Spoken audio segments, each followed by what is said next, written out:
Hey, welcome to my channel. My name's Christina Kent and I'm an artist based out of San Francisco.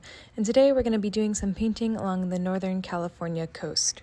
There are a lot of really cool cliffs in Northern California, and I was thinking of doing sort of a seaside view, so capturing some of the cliffs with the waves coming in, but then I saw this big rock that was getting hit by a lot of waves, and I just thought it looked really cool. I knew it would be hard to capture the rock with the water splashing on it, but I wanted to give it a try.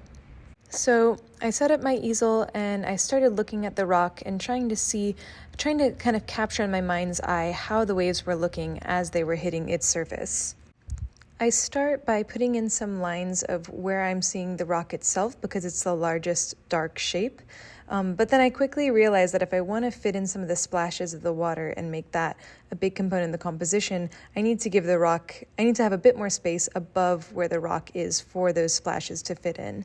So I sketch in some lines after wiping down some of the first lines that I put in.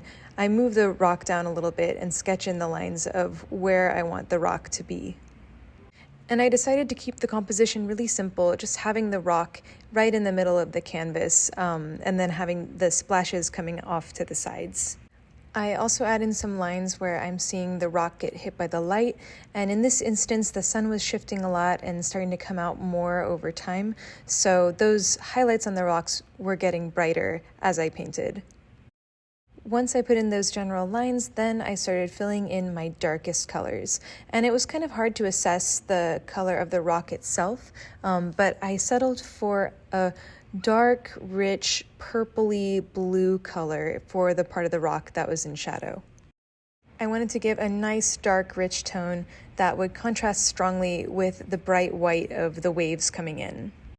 This was the relatively easy part to paint because the rock was sitting still, and I knew the hard part was coming up, painting all of those waves. I decided to try to tackle the waves and the ocean by first putting in a layer of sort of a muted blue color for the darker tones that I was seeing in the ocean, and then my plan was to add the lighter layers of white from the white water on top of that dark base blue. And then the idea would be some of that darker blue would show up underneath those layers of white that I put on, or I could scrape away some of the white with my palette knife to reveal this blue layer below. And I'm keeping this blue pretty muted, pretty desaturated, especially because I'm seeing a lot of it more off in the distance and I don't want it to draw too much attention. And then I want to save some of my brighter, more saturated blues for the blues that were sort of closer up in the composition. And kind of as I've done in a lot of my paintings, I start with the darker colors so that I can easily layer the lighter colors on top of them. You can see at this point I've added in some slightly lighter and slightly more saturated blues to the water, and then I go and start refining the shape of the rocks again, now that I've sort of blocked in all of the darker colors.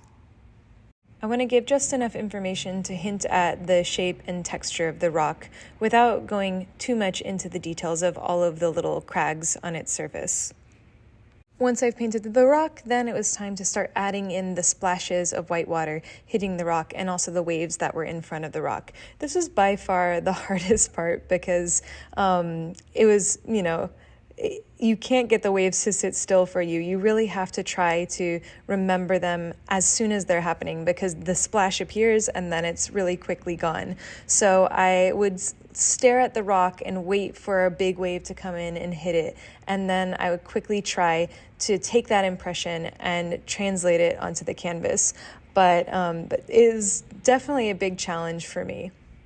On top of that, there were a lot of waves that were kind of crisscrossing around the rock and coming into the foreground, so I want to try to capture those as well. So I tried to do a lot of squinting and focusing on where am I seeing the brightest shapes of light and how can I bring that to the canvas.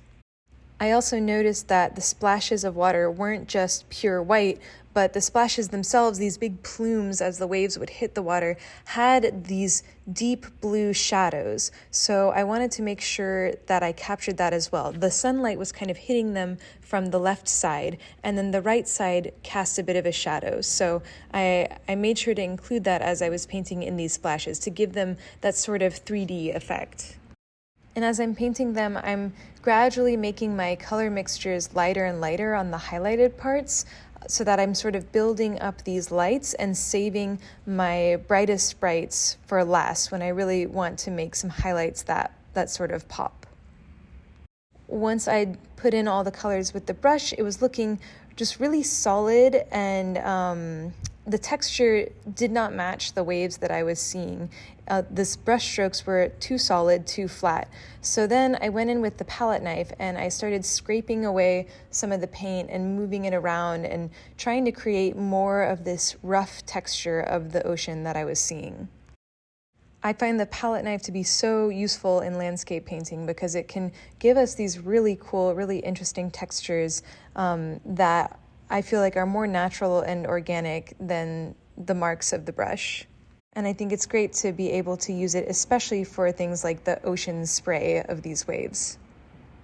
After using the palette knife, I'm able to get this really interesting texture, and then I actually go back with the brush and start to tighten up certain areas. So I don't want the whole canvas to be so textured and chaotic. I want there to be a balance in terms of the marks that I'm making on the canvas, and especially the rock itself is much more of a stable form. So I go in with a lighter color to bring out some of those highlights and make them look a bit more solid and redefine some of my edges in the painting.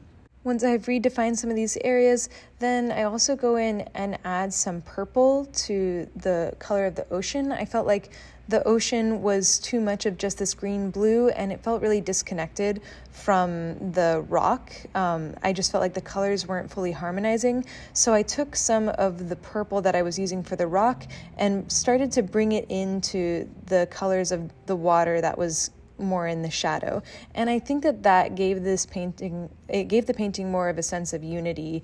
It kind of connected all of the elements together in a way that I thought felt a little more realistic. Plus, I think it's more interesting to emphasize the shifting hues of color that we see in the water, rather than having it all seem more like one color.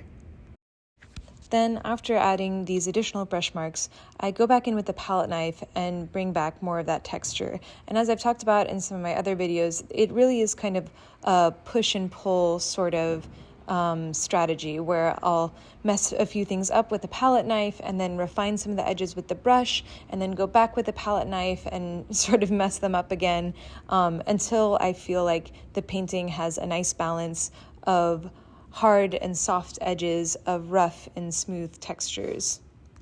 I also find it really helpful to use the palette knife to lay on some extra thick highlights, especially in the waves. And in a case like this, where we have a big splash of the water coming up, there's a lot of spray around the rock. So I'm trying to kind of use the palette knife to mess with the edges of the rock and the water to emphasize the effect of that spray. And I was having some trouble getting the full range of marks with the palette knife, especially towards that top edge. Just from the setup that I was using, it was kind of hitting the top of my palette. So I just took the painting off of my easel and just held it in my hand to get some of these longer palette knife strokes, because I really wanted to be able to pull the paint up and get that effect of the paint, like the water splashing up. So here's the final result. I was really happy with how this painting turned out. It was kind of a step outside of my comfort zone for me, because although I have painted some beach scenes and ocean scenes, I usually don't paint rough seas like this with big waves crashing in and lots of foam and lots of that energy. So that was just really satisfying, and I feel like I was able to capture the spray of the water on the rock. Here you can see a detail of some of the marks that I was getting from the palette knife and how it translates to the overall feeling of the painting.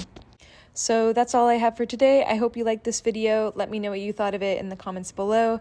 And as always, a huge shout out to my supporters on Patreon. Thank you guys so much for supporting these videos.